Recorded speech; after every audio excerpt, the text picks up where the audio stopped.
Bismillahirrahmanirrahim. Assalamualaikum warahmatullahi wabarakatuh. Halo teman-teman, aku Yunika Nurroljana. Kali ini aku mau berbagi wawasan mungkin ya ke kalian, atau kita bisa diskusi di kolom komentar, atau kita bisa pokoknya saling memberi, saling mentransfer ilmu, saling berbagi ilmu gitu ya. Kali ini aku mau bahas, ini hand sanitizer. Kali ini aku mau bahas tentang jurnal yang menurut aku menarik banget.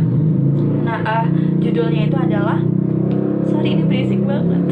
Judulnya adalah The Challenge for ESW Learner Alternative Assessment of Performance and Usefulness of Class Activities, yang ditulis sama si Galina Kavalinski, Ligija Kamiski, dan Lilija Anesia.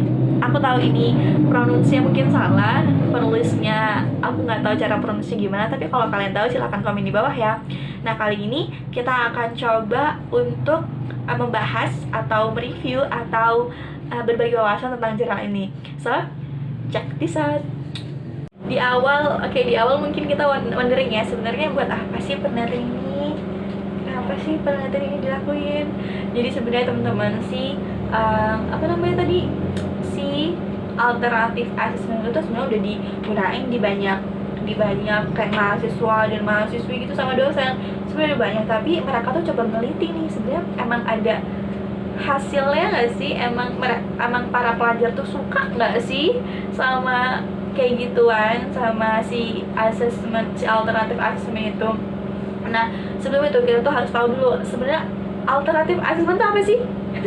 Jadi alternative assessment itu adalah dimana seorang guru itu tuh menilai siswanya itu, tapi siswanya itu juga terlibat.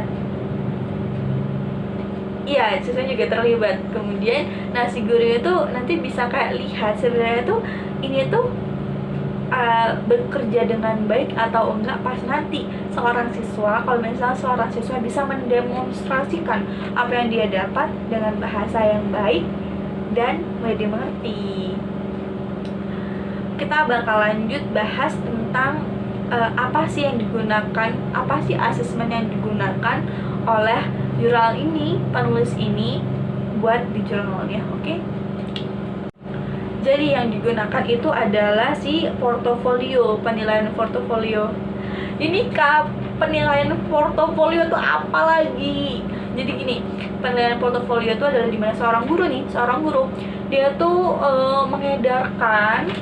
mengedarkan selembar kertas yang berisi tentang rincian apa-apa aja yang kayak harus mereka nilai dari dalam diri sendiri gitu. Misalnya, kalau misalnya speech, pasti si gurunya pasti memberikan kertas yang isinya tentang misalnya kecocokan dengan tema, kalau misalnya tema, kemudian apalagi pronunciation-nya, kemudian hafalannya gimana. Jadi kayak para siswa itu bisa, saya kayaknya 80 deh, 90% deh. Itu kalau mungkin persen ya. Kalau misalnya angka mungkin 8, 1 sampai 10, kayaknya 8 deh, atau kayaknya 7 deh. Nah, kayak gitu tuh, itu namanya penilaian portofolio. Terus kita bakal lanjut tentang sebenarnya penelitian buat apa sih? Kenapa? Apa yang diinginkan oleh penulis gitu? Buat apa? Oke. Jadi tujuan penelitian itu sebenarnya tuh pengen tahu loh sebenarnya siswa itu tuh gimana sama metode ini, sama metode si penilaian portofolio tadi. Sebenarnya siswa tuh suka nggak sih, sebenarnya kayak berini nggak sih sama dia, berimpact nggak sih sama dia. Nah, kayak gitu. Kalian mau tahu hasilnya kan? Keep watching makanya. Tapi sebelum kita tahu hasilnya, kita perlu tahu cara mendapatkan data dari para siswanya itu. Jadi peneliti menggunakan kuesioner atau angket. Jadi dia menyebarkan angket-angket yang berisi tentang, dia termasuk kayak misalnya presentasi mandiri atau tugas komputer, rangkuman, dan lain-lain. Jadi itu dibundel dalam satu kertas, kemudian dibagikan kepada si siswa-siswanya. Nah, dalam jurnal ini ada 96 peserta, yang sampel 1 itu 2005, 34 siswa, 2004 26 siswa, sampel 3 itu 2006 36 siswa. Nah, waktu yang dihabiskan itu tuh adalah 4 kali seminggu, 4 kali seminggu selama 3 jam. Jadi ada 192 jam pelajaran. Nah, tapi ini tuh pengisiannya tuh nggak lebih kok dari 15 menit gitu. Jadi ada waktu untuk pembacanya 15 menit gitu. Nah, ini kan hasilnya yang kalian pengen tahu. Jadi hasilnya di sini aku bakal insert foto. Bisa kalian pause aja nanti ya. Jadi ini tuh ini adalah hasil antara bagaimana metode ini berjalan gitu ya, versus bagaimana mereka pilih di anketnya gitu.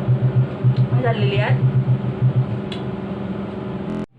Nah, kalau tadi itu adalah hasil dari penelitian ini, hasil dari jurnal ini. Nah, sekarang aku bakal bacain ke kalian tentang si ini, tentang apa yang siswa ini pikirkan, apa yang siswa ini tangkap sebenarnya soal si portofolio ini, penilaian portofolio ini. Jadi penulis itu sudah menyamarkan namanya untuk apa ya, untuk keanonimusan gitu. Jadi dari INGAPE dia bilang kalau misalnya meringkas membantu saya meningkatkan akurasi dalam mengekspresikan ide, menggunakan kosakata profesional yang sesuai dan pikiran tentang gaya dan struktur kalimat. Kemudian dari Robert Taji, portofolio adalah cara belajar yang sangat baik. Terus yang terakhir adalah dari Ed Venus S. Dia bilang tugas kreatif bagi saya terkadang tidak jelas. Seperti itu. Jadi kesimpulannya adalah penggunaannya di dalam kelas, penggunaan si penilaian portofolio tadi di dalam kelas, di kelas bahasa Inggris menawarkan wawasan yang signifikan dalam pembelajaran hasil. Begitu teman-teman. Nah, kayaknya cuma itu aja yang bisa aku bagi ke kalian. Kalau misalnya ada kritik, saran, atau kayaknya aku punya jurnal yang lebih wow deh, kayaknya aku mau bahas juga sama kamu deh, komen aja di bawah ya. Thank you for watching and wassalamualaikum warahmatullahi wabarakatuh. Bye bye.